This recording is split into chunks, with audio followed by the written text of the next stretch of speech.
স্বাগতম আজকের এই এক্সপ্লেনারে। আজ আমরা দারুণ ইন্টারেস্টিং আর ইন্টারনেটে রীতিমতো ভাইরাল হওয়া একটা টেক্সট নিয়ে কথা বলবো। এই লেখায় মূলত এমন 5টা মনস্তাত্ত্বিক কৌশলের কথা বলা হয়েছে যা কোনো একটা অদৃশ্য শক্তি বা শত্রু আমাদের আচরণকে সূক্ষ্মভাবে নিয়ন্ত্রণ করার জন্য ব্যবহার করে। সম্পূর্ণ নিরপেক্ষ দৃষ্টিকোণ থেকে আজ আমরা এই লেখাটার প্রতিটি দিক বিশ্লেষণ করব। তো চলুন শুরু করা যাক। এই লেখাটার শুরুই হয়েছে একটা খুব গভীর প্রশ্ন দিয়ে, আমরা কি সত্যিই সঠিক পথে আছি? হুক হিসেবে এটা কিন্তু দারুণ কাজ করে। আমরা প্রায়শই নিজেদের জীবনের পছন্দগুলো নিয়ে খুব আত্মবিশ্বাসী থাকি, তাই না? কিন্তু এই লেখাটা সেই আত্মবিশ্বাসকেই চ্যালেঞ্জ করে। এটা আমাদের ভাবতে বাধ্য করে যে আমরা নিজেদের যতটা সুরক্ষিত ভাবছি, আসলে কি আমরা ততটাই সুরক্ষিত? এখানে খুব চমৎকার একটা তুলনা টানা হয়েছে। টেক্সট অনুযায়ী সেই অদৃশ্য শত্রু বা শয়তান কিন্তু কখনোই সোজাসুজি এসে বলবে না যে চলো একটা পাপ করি, বরং সে অত্যন্ত সূক্ষ্ম আর ধীর গতির একটা রাস্তা বেছে নেয়। সে বোঝায়, আরে এটা তো সামান্য ব্যাপার, কিচ্ছুই হবে না। আর সবচেয়ে বড় বিপদটা লুকিয়ে আছে ঠিক এখানেই, আমরা বুঝতেই পারি না যে আমরা ধীরে ধীরে হেরে যাচ্ছি। চলুন আজকের আলোচনার মূল পয়েন্টগুলো এক নজরে দেখে নিই। 1 নম্বর, অদৃশ্য ফাঁদ। 2, ভুলগুলোকে ছোট করে দেখা।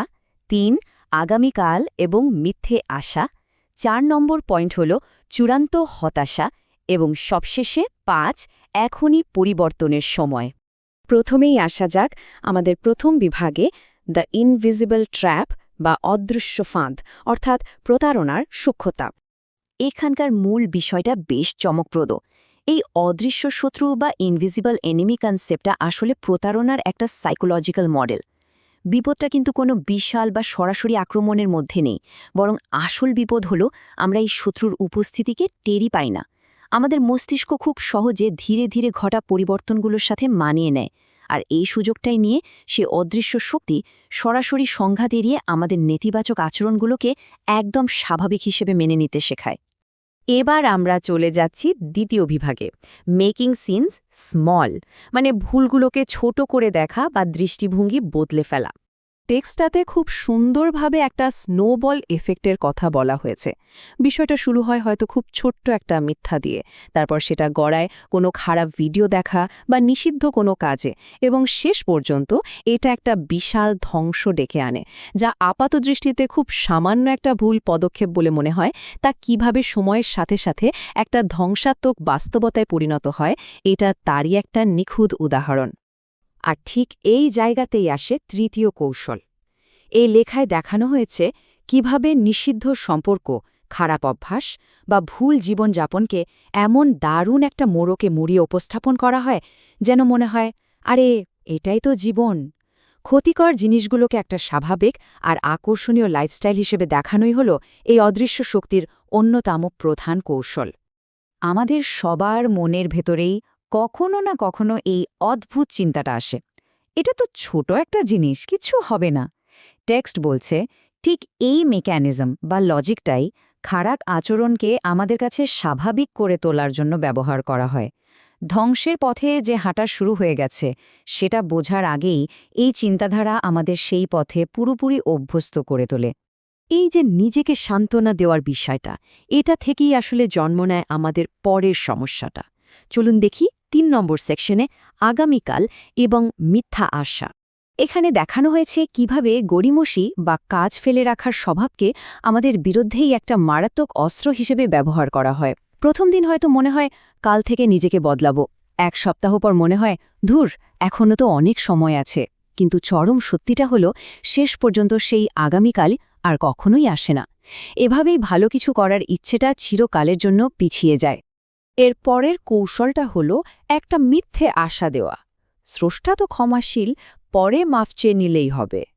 এই চিন্তাধারা আমাদেরকে খুব স্বাচ্ছন্দ্যে ক্রমাগত ভুলের মধ্যে ডুবে থাকতে সাহায্য করে। আমরা বিশ্বাস করতে শুরু করি যে আরে চাইলে তো পরে সব ঠিক করে নেওয়াই যাবে। আর এই মিথ্যে আশা থেকেই আমরা এসে পড়ি চতুর্থ বিভাগে, আলটিমেট ডেসপেয়ার বা চূড়ান্ত হতাশা।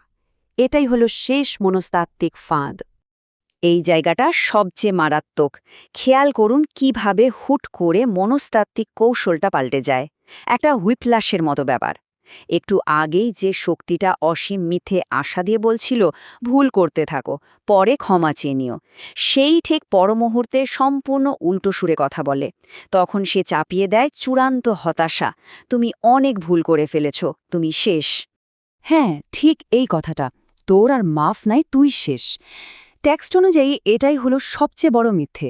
এই সম্পূর্ণ আশাহীনতার অনুভূতিটা সুনির্দিষ্টভাবে এমনভাবেই ডিজাইন করা হয়েছে যাতে আমরা কখনোই আর সংশোধনের পথে ফিরে আসার বা ক্ষমা চাওয়ার চেষ্টাই না করি।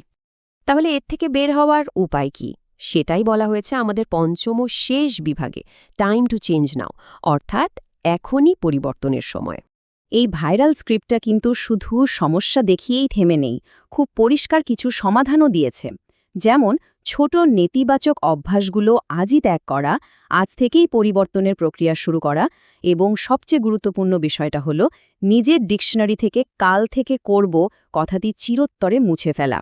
এটা হলো শত্রুকে চিনে এখনই কোনো রকম আপস না করে পদক্ষেপ নেওয়ার একটা জরুরি ডাক। পুরো লেখাটা থেকে একটা খুব শক্ত বার্তা বেরিয়ে আসে।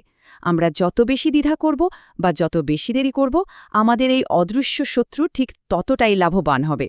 তার সাফল্যের মাপকাঠিই হল আমাদের এই গড়িমসি করার স্বভাব। আজকের এই এক্সপ্লেনারটা আমরা শেষ করব একটা দারুণ চিন্তার খোরাক দিয়ে। লেখাটার একেবারে শেষ লাইনে একটা অদ্ভুত প্রশ্ন করা হয়েছে। আজ যদি পরিবর্তন না আসে, তবে কি আগামীকাল আর কখনো আসবে না? এই লেখাটা আত্মসচেতনতা এবং এক্ষুনি কাজ শুরু করার উপর অসম্ভব জোর দেয়। অদৃশ্য শত্রুর ফাঁদ তো চেনা গেল, কিন্তু পরিবর্তনটা কবে থেকে শুরু হবে সেই সিদ্ধান্তটা সম্পূর্ণ আমাদের।